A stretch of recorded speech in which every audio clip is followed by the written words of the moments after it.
다음 주 세계 스카우트 잼버리가 열릴 부안 새만금 대회장입니다. 주말 사이 200mm가량의 폭우가 쏟아지면서 대회장 전체는 온통 진흙탕으로 변했습니다.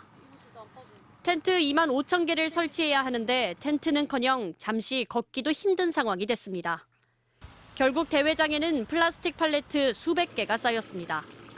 진흙 위에 텐트를 설치하기 위해 플라스틱 팔레트까지 등장한 겁니다.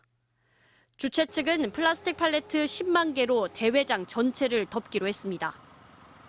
대회가 시작되면 가장 먼저 청소년 참가자들은 이처럼 팔레트가 쌓여있는 공간으로 와서 이 무거운 팔레트를 직접 옮겨 부지 내에 설치하고 텐트를 세울 수 있는 환경부터 만들어야 합니다. 앞서 추가 배수 공사까지 마쳤지만 기록적인 폭우가 쏟아지면서 배수 능력이 한계에 이르렀습니다. 어제처럼 시간 한 40mm 오고 얘도 떠다닐걸요? 저기만 해도 뭐 모두까지 차는데 저기다 파레트 가는데 파레트 위로 물이 오겠지. 하지만 주최 측의 미흡한 준비를 지적하는 목소리도 적지 않습니다. 지금 행사하기도 전에 거의 6억 가까이 지금 썼죠. 효과 확인을 하고 나면 행사 기간에 이제 돌리려고 했는데 8년 전 개최된 일본 대회도 새만금과 같은 간척지에서 열렸지만 이런 문제는 일어나지 않았습니다. 일본은 2년에 걸쳐 사전 점검을 했고 배수 문제가 지적되자 대회장 땅을 보수해 문제를 해결했습니다. 전라북도는 지난 2017년 아제르바이잔 바쿠에서 열린 세계 스카우트 총회에서 잼버리를 유치하고 6년 동안 준비해왔습니다.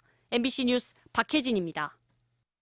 2주도 남지 않은 제25회 세계 잼버리 대회. 화장실과 샤워장, 전기 공급 시설들이 들어섰습니다. 그렇다면 고질적인 문제였던 배수는 어떨까? 배수는 뭐 잘 되고 있죠. 물이 고여가지고 빠지질 않는다. 이런 배수로를 다 해놨기 때문에. 하지만 설명과 다르게 굴삭기 등 장비 수십 대가 곳곳에서 공사 중입니다. 지난 13일부터 부안에 350mm의 비가 내리면서 바다모래가 배수로를 막아버려 결국 물이 빠지지 않고 있기 때문입니다. 했는데 이제 자꾸 이게 비가 오면 퇴적돼가지고 저기에서 자꾸 문제가 돼요. 잘 안 빠져서 수로관을 그래서 시공을 하고.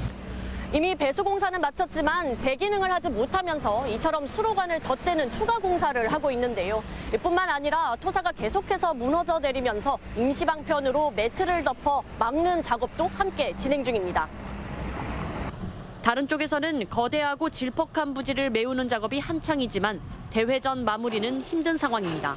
좀 심하게 이렇게 제방이 유실되고 응급복구만 한 구간들도 있어요. 사실 8월 1일까지는 작업을 할 수 있는 상황은 아닌 것 같아요. 행사 기간 중이라도 장비를 투입해서 가장 큰 걱정거리인 폭염을 피할 유일한 공간인 덩굴 터널은 그냥 뼈대체로 있습니다.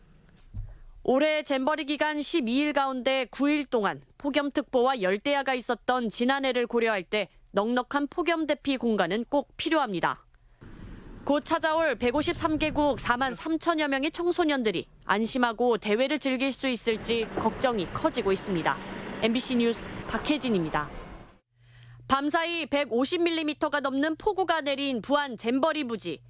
또다시 물에 잠겨 텐트가 세워질 부지 곳곳이 물바다입니다.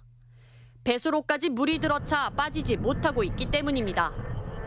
배수시설 공정률은 90%로 사실상 마무리 단계지만 달라진 게 없습니다. 이 부에서 하는 것은 지금 그것만 완공하면 다 끝납니다. 전라북도에서는 이제 할 것이 없습니다. 당초 잼버리 부지는 지난 5월 어린이날 연휴에 많은 비로 침수돼 대책 마련이 추진됐습니다.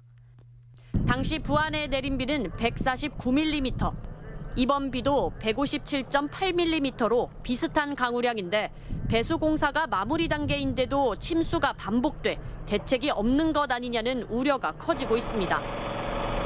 전라북도가 그동안 추진한 배수 대책은 두 가지입니다. 곳곳에 크고 작은 수로를 만들어 자연 배수시키는 방안과 저류지를 만들어 펌프를 통해 강제 배수하는 방법입니다. 하지만 자연 배수는 작은 충격에도 배수로의 경계가 쉽게 허물어져 부지 안으로 물이 들어차 제 역할을 못하는 상황입니다. 빗물을 일단 가두었다 배수로로 빼내는 역할을 담당하는 저류지는 어떨까? 가로 세로 15m 길이에 깊이 1.5m로 개소당 250톤을 담을 수 있는 저류지 96개가 설치됐지만 제대로 역할을 할 수 있을지 의문입니다. 최대 150mm의 강우량을 수용할 수 있다는 이 저류조는 배수 작업에 나선 지 5시간이 지나도록 물이 빠질 기미가 보이지 않습니다.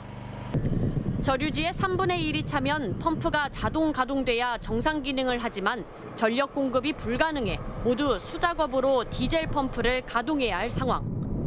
광활한 대회장에 100곳 가까운 저류지의 펌프를 일일이 가동하는 것도 과제입니다. 이미 잠긴 다음에 펌핑이 시작돼서 지금 전기가 그 양수기 있는 데에 공급할 수가 없어요. 결국은 사람이 일일이 가서 다 관리를 해야 되거든요. 이번 배수 공사를 끝으로 더 이상의 침수 대책은 없는 상황. 30억 원의 추가 예산까지 들여 시설을 보강했다지만 결국 고질적인 침수 문제는 해결하지 못한 채 대회 일자는 한 달 앞으로 다가왔습니다. MBC 뉴스 박혜진입니다.